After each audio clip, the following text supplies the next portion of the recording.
Estamos uma vez mais consigo para analisarmos a lição da Escola Sabatina desta semana. Vimos nas duas últimas semanas como o Espírito Santo foi importante na revelação e na inspiração da Bíblia. E vimos na semana passada como a sua ação foi também determinante nos momentos particulares da história da salvação, como fossem a criação ou o santuário no deserto. E é também importante na forma como o Espírito Santo tem glorificado a Jesus Cristo. Na lição de hoje, nós vamos analisar a divindade do Espírito Santo. Quando nós lemos a Bíblia, nós apercebemos-nos de algumas coisas interessantes. Apercebemos-nos que a divindade do Pai é assumida completamente pela Bíblia sem dar qualquer explicação. Quando a Bíblia fala da relação de Deus, o Pai, com as outras divindades pagãs, é para ver que as outras divindades pagãs são divindades falsas. A Bíblia também fala explicitamente da divindade de Jesus Cristo. Em várias passagens da Bíblia, esta divindade é assumida também naturalmente. Mas quando se trata do Espírito Santo, não é assim. Ou seja, não há nenhum texto bíblico que explicitamente nos mostre a divindade do Espírito. Ela é afirmada não de forma explícita, mas de forma implícita por várias passagens da Bíblia.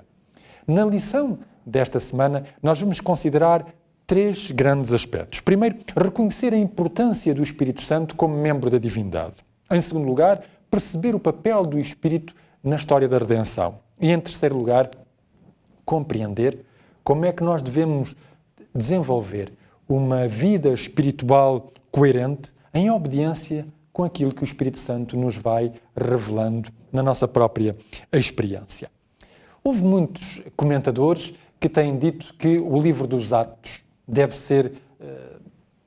poderia ter o título de Atos do Espírito. E é verdade, porque o Espírito Santo é aquele que vai comandar, digamos assim, toda a atividade dos apóstolos e da Igreja primitiva. Desde o momento em que Jesus Cristo ascende aos céus, e diz o livro dos Atos que Jesus deu mandamentos à Igreja através do Espírito Santo. Portanto, desde esse momento que nós vemos que o Espírito Santo vai estar presente na eleição do substituto de Judas, vai estar presente na eleição dos 7 diáconos, vai estar presente na espetacular pregação de Pedro no dia do Pentecostes e através da qual 3.000 pessoas foram convertidas, vai estar presente e vai dirigir o primeiro concílio de Jerusalém, fazendo com que a Igreja se mantenha unida quando tudo parecia, digamos, fazê-la dispersar. O Espírito Santo é realmente o agente aglutinador da Igreja. É ele que vai sugerir à Igreja de Antioquia para escolherem e para separarem o apóstolo Barnabé e ao apóstolo Paulo para a obra que lhes vai ser dada no campo missionário. Não admira por isso que no livro dos Atos,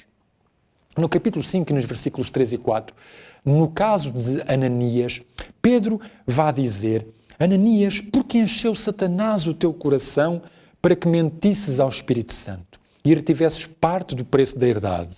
Guardando-a não ficava para ti, vendida não estava em teu poder, porque formastes este desígnio em teu coração.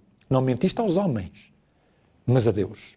Se nós recordamos, o que aconteceu com Ananias foi que eles decidiram vender um campo e, portanto, ao princípio tinham como intenção dar todo esse valor à Igreja, mas depois decidiram reter, mentindo aos discípulos, mentindo aos apóstolos, sobre o valor da venda. E daí que o apóstolo São Pedro vai dizer justamente a Ananias: Ananias, tu mentiste a Deus. Mentiste ao Espírito Santo, mentindo a Deus.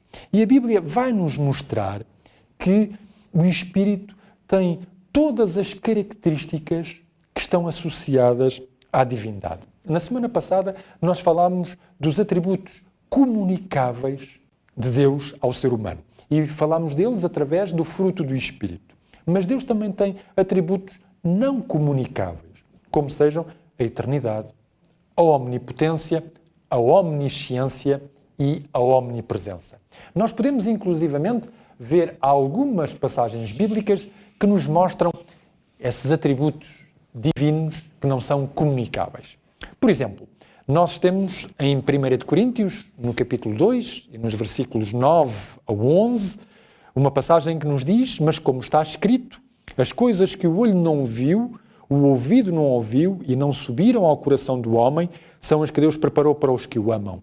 Mas Deus não lhes revelou pelo seu Espírito, porque o Espírito penetra todas as coisas, ainda as profundezas de Deus. Numa outra passagem da Epístola aos Hebreus, no capítulo 9 e no versículo 14, que nos fala acerca da eternidade do Espírito, diz-nos: quanto mais o sangue de Cristo, pelo Espírito eterno, se ofereceu a si mesmo imaculado a Deus, purificará as vossas consciências das obras mortas para servirdes ao Deus vivo. A omnipotência do Espírito é assinalada na Epístola aos Romanos, no capítulo 15, no versículo 19, e que nos diz: pelo poder dos sinais e prodígios, na virtude do Espírito de Deus, de maneira que desde Jerusalém e arredores até ao Ilírico tenho pregado o Evangelho de Jesus Cristo. Temos também outros exemplos que nos mostram que o Espírito é de origem divina.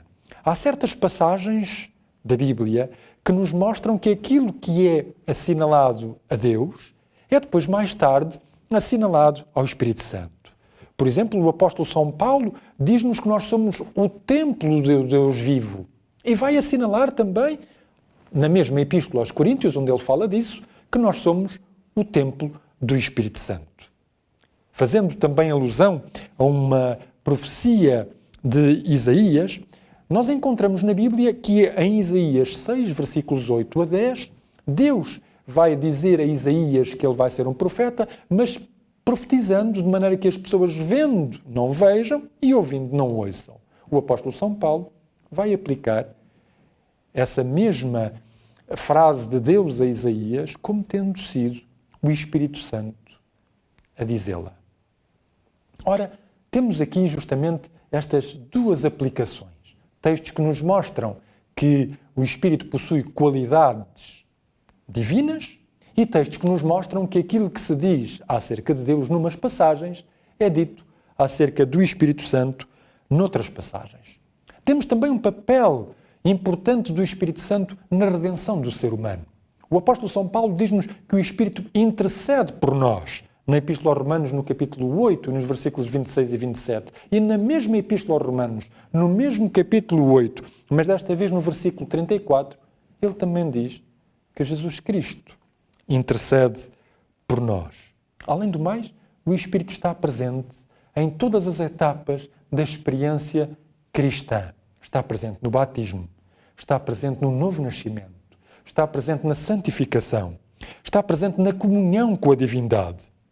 Portanto, a função do Espírito é fazer com que toda a vida espiritual do crente esteja centrada em Deus.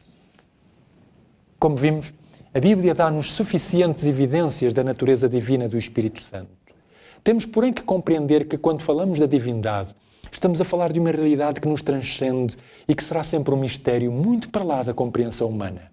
A Bíblia não nos fornece uma teologia ontológica da divindade, mas sim uma teologia relacional.